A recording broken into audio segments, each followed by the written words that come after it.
Hello guys, how are you? I'm Hardeep Singh. Welcome back to your own YouTube channel. IELTS updates and recent exams. For more updates related to recent IELTS exam writing test topics, listening, reading, practice test, and speaking, you got guesswork. Please, guys, participate in everyday listening and reading practice test to achieve your desired band score in your actual IELTS exam. Please hit the like and subscribe button. Press the bell icon for the upcoming notifications. Don't forget like, subscribe and share my YouTube channel and my Facebook page, IELTS updates and recent exams. Now look at Part 1.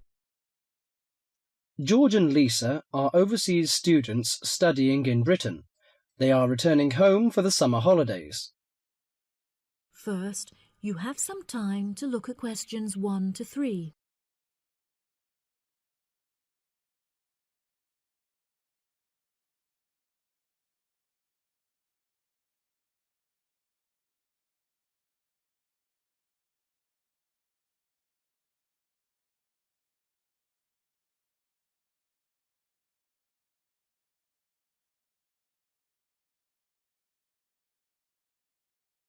That'll be $23. Right, there's your change. Have a nice trip.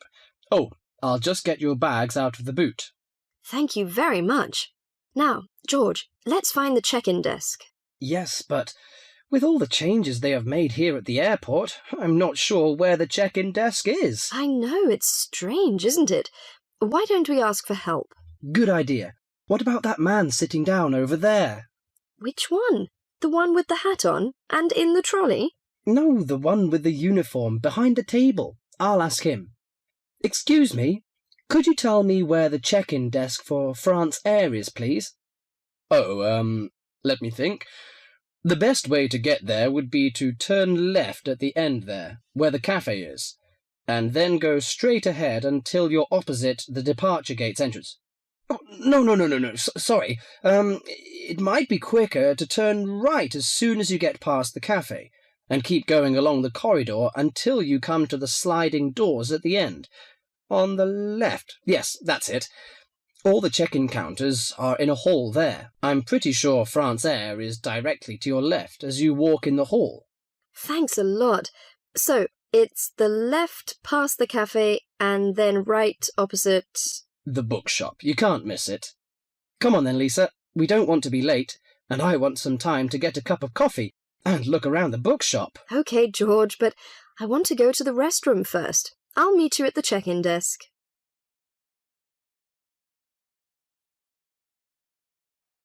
Before you hear the rest of the conversation, you have some time to look at questions 4 to 10.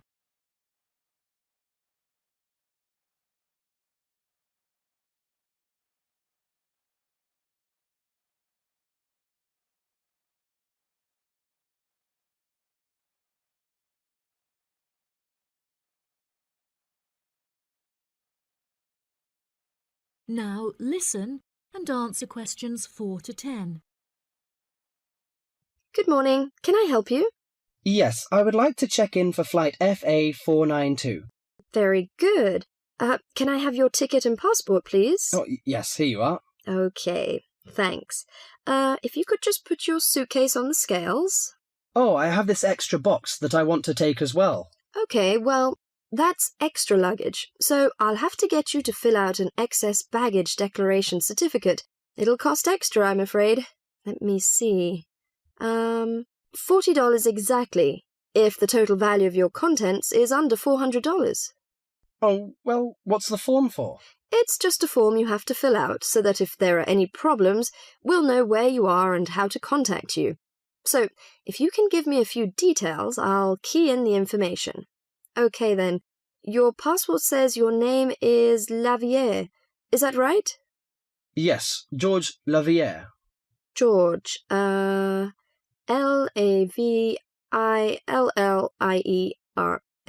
Good. Now, nationality. French? No, wait a minute. It's a Swiss passport. Well, yes, I live in France, but I was born in Switzerland. Swiss. Very good. Flight number FA492. Destination is... Paris. Are you connecting with any other flight in Paris, or will you be staying there? I'm spending my vacation in Paris. Well, Sèvres, just outside Paris. Okay, so what's the phone number there? Let me think. The country code for France is 33, and the number is 198614537. Right, so that's 331-9861-4537. Yes, that's it. And can you tell me briefly what you have in the box? Well, there are some books, just university textbooks from last semester, some clothes, and, my computer disks. Okay, thank you. And what would be the approximate value of the contents? Quite a bit, actually. About $150. That's all. There's your receipt for the box, your passport and ticket, and here is your boarding pass. Gate 7. You can board the plane in about 35 minutes. Have a nice flight. That is the end of part 1. You now have half a minute to check your answers.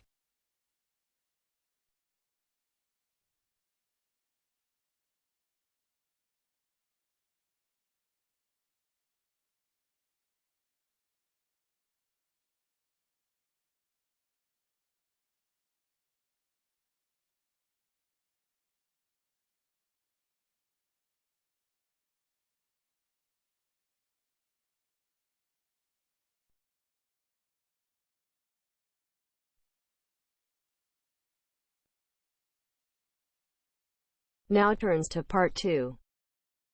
This morning we are going to look at the issue of cloning. I'd like to begin by looking at some examples of animals that have been cloned before moving on to looking at how cloning is defined. First, look at questions 11 to 13.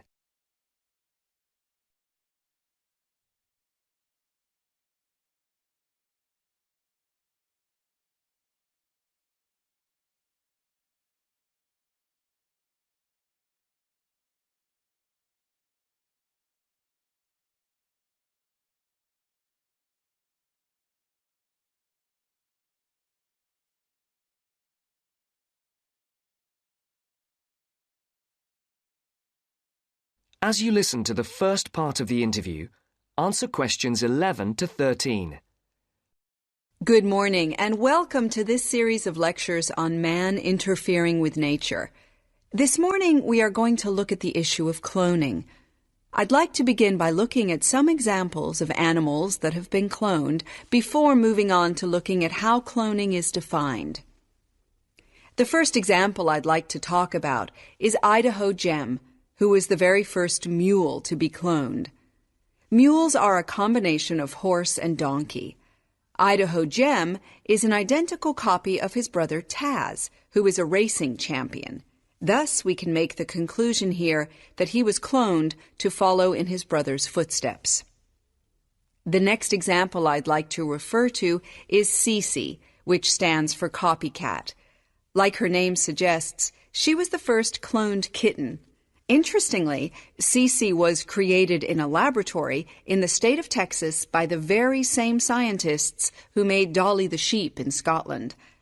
Cece is physically identical to her mother Rainbow, and what is important about this is that it has opened the doors for people to clone their pets in the future. Now, the last animal example I'd like to look at today is the pig. In 2001, 5 piglets were born, all female. They were created by a firm who claimed that their birth is an important step for medicine. The idea is that pig organs and cells could be used in human transplants because the pigs have been cloned without a certain cell. This cell is a vital link because it is the one in human beings that is responsible for making the body reject donor organs. This means that not only is the transplant operation unsuccessful, but the patient's life could be at risk. Now, I'd like to discuss some of the current definitions of cloning. Now look at questions 14 to 20.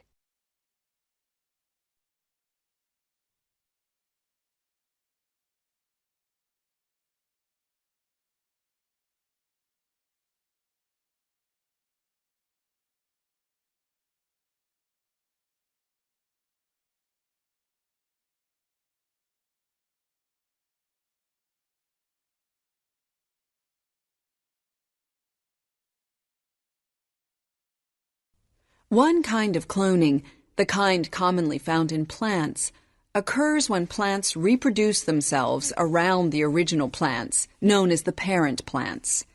New plants can then grow. This is quite a natural process by which plants can form more of the same type of plant.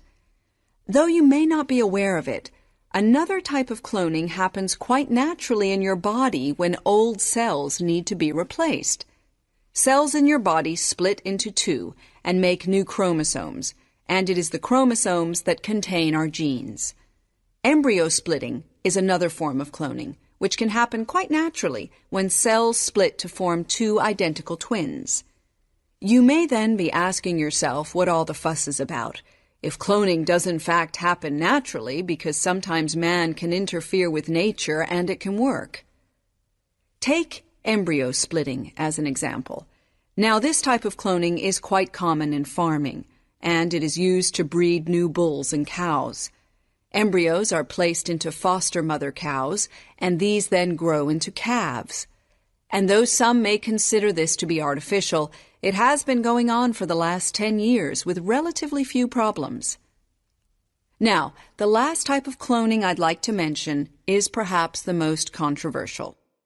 This type of cloning is called nuclear transfer, and it is when the nucleus of a cell is put into an egg of another animal that is genetically the same. This is done in a laboratory, and after about 5 or 6 days, the embryo is implanted into a donor mother, which is how Dolly the sheep was made. One argument in favor of cloning is that it can help in medicine, as in the case of pigs being used in transplant operations. It is true that many people can wait for up to a year for a new kidney, and then still run the risk of their bodies rejecting the donor kidney. But will using pig organs really be the solution? To answer this question, I'd like to take a look at some responses to the whole idea of using pig organs in humans. Neil Blackwood, who works for the company that cloned the 5 piglets, described it as a major medical advance that could solve the global problem of a lack of organs to use in transplant operations. This could lead in the future to saving human lives. Sheila Halliday, a leading transplant surgeon, does not share his view. She believes that although it is possible to use pig organs in humans, there are very real dangers. Halliday points out that diseases and infections could be passed from pig to human. Of course, she does not yet know this for certain, which is why Halliday strongly advocates that more scientific research be done. She firmly believes pig organs should not be used in human operations until these findings are made public. That is the end of part 2. You now have half a minute to check your answers.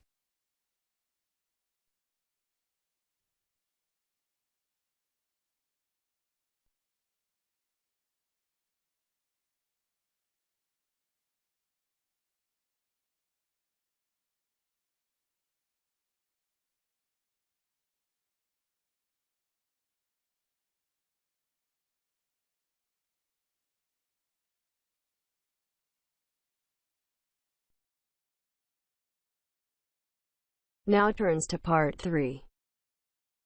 You will hear a conversation about plans for a university sports centre. First, you have some time to look at questions 21 to 26.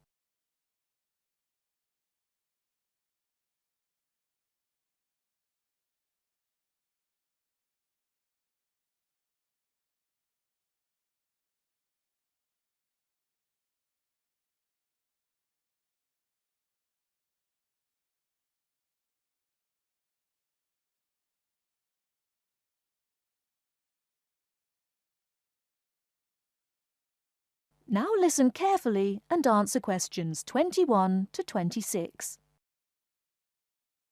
Before we go on to look at specific sports, let's think for a moment about the non-sports facilities we really need here. Things like better changing rooms and showers. Yes. If this really is going to be a state-of-the-art building, it'll need to have high-tech amenities, but also places for people to chill out after all the exercise they've been doing.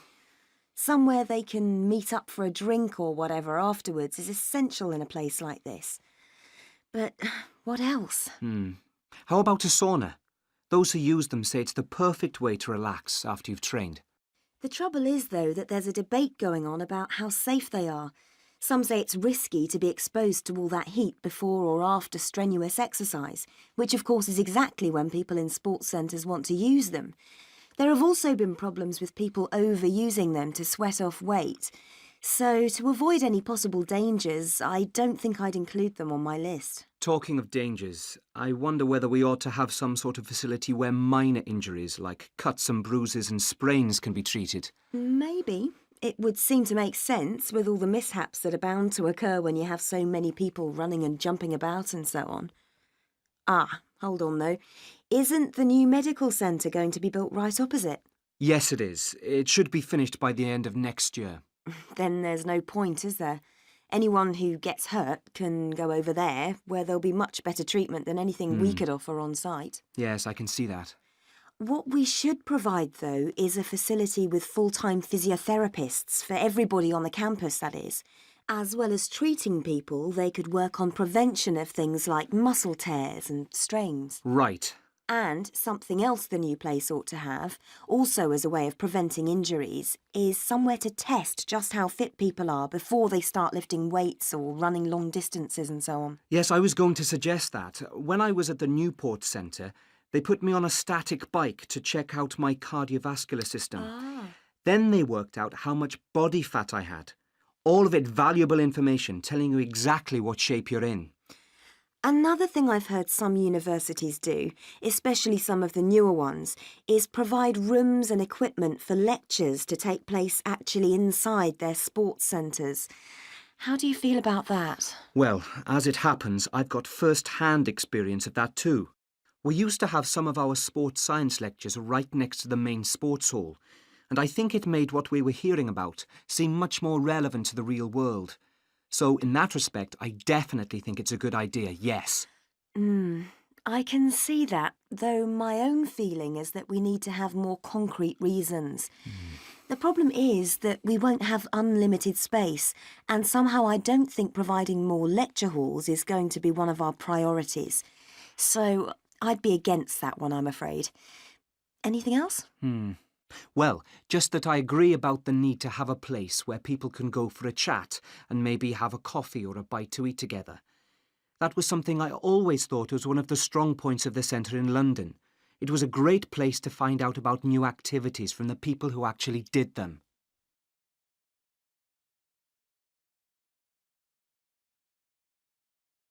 Before you hear the rest of the talk, you have some time to look at questions 27 to 30.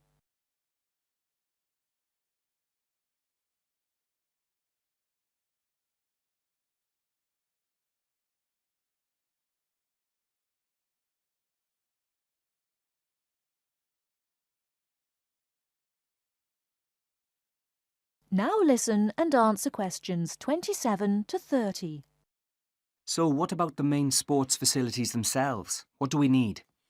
Well, we don't need a rugby pitch because there's already one on the campus. The same's true of table tennis, really.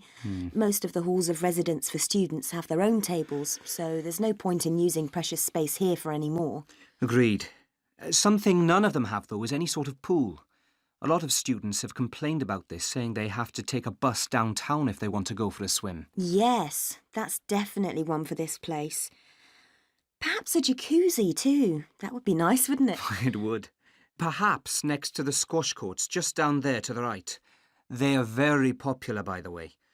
I think we should have a couple more here, don't you? Absolutely.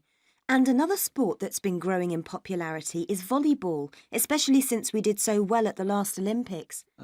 Don't you mean basketball? Yes, I do, sorry. Anyway, the point is that there is a court in the old gym next to the Students' Union building, but it always seems to be fully booked up, even though it's not very good. And there's nowhere else on campus to play. OK, let's have one of those too. How much space have we got left, by the way?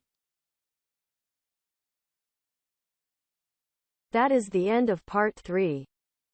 You now have half a minute to check your answers.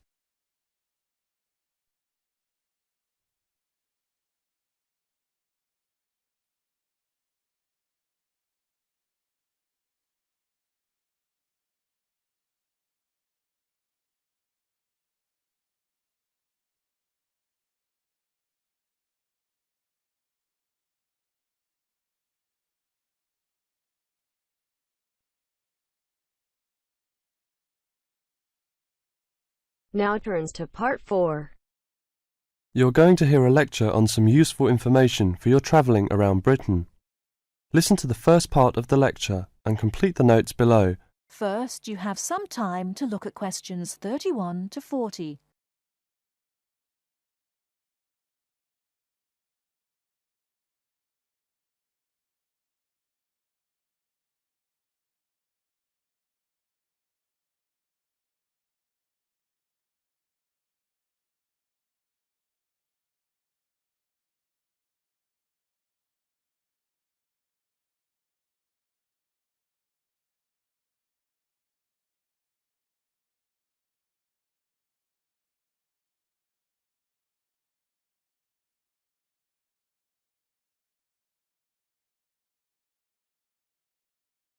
Now, listen carefully and answer questions 31 to 40. Good afternoon and welcome to the session on Britain. This afternoon I would like to provide some useful information for you about travelling around Britain. Britain has over 700 tourist information centres. You will find them at major ports, airports, stations, historic landmarks and towns and holiday centres. So just look out for this sign that says Tourist Information. The staff will be able to answer your holiday queries as well as provide essential maps, guides and brochures. Tourist information centres at major ports and airports in London and addresses of British Tourist Authority European offices are all listed on the Tourist Information Centres. Now let's talk about the telephone in Britain. You know, Britain is well supplied with public telephones. Street kiosks take 10-pence coins. In city centres, mainline railway stations, airports, and central London underground stations, payphones and card phones are in operation. For the latter, small plastic phone cards are used, and these come in 10, 20, 40, 100, and 200 units, and can be bought at post offices, news kiosks, station bars, and shops where the green and white card phone sign is displayed. When using the different public telephone systems, make sure you read the dialling instructions carefully. Now, let's see the banks in Britain. There are 24-hour banks at London's two main airports. One is Heathrow and the other is Gatwick. Otherwise, banks are normally open from 9:30 to 15:30 hours, Monday to Friday. Barclays Bank and National Westminster Bank offer a Saturday morning service at some of their branches. National Jaro Bank has 42 bureaux de change located in post offices throughout the country in main tourist areas. Opening hours are 9 o'clock to 17:30 weekdays, 9 o'clock to 12:30 Saturday mornings. One exception to this is the Trafalgar Square office, whose opening hours are 8 o'clock to 20 o'clock weekdays and Saturdays, and 10 o'clock to 17 o'clock on Sundays. The bureau de change services are available to overseas visitors. Visitors can change their money there. You can also change money at bureau de change, large hotels, department stores, and travel agents. Be sure to check in advance the rate of exchange and the commission charged, as these vary considerably. Wherever possible, you are advised to use a bank or bureau de change, which conforms to the BTA Code of Conduct. In most cases, this is indicated by display of the code. That is the end of part 4. You now have half a minute to check your answers. So guys, don't forget like, subscribe and share my YouTube channel and my Facebook page, IELTS updates and recent exams. For more updates related to recent IELTS exam writing test topics, listening, reading, practice test and speaking, you got guesswork. Please guys, participate in everyday new IELTS listening and reading practice tests to achieve your desired band score in your actual IELTS exam. For more IELTS material, visit my official website www.ieltsupdatesandrecentexams.com. The link is given below in the description. If you need PDF files of latest IELTS material, then please join my Telegram channel. So guys, please write your score below the comment section. Again, thanks for listening. God bless you all guys. Stay tuned, stay safe.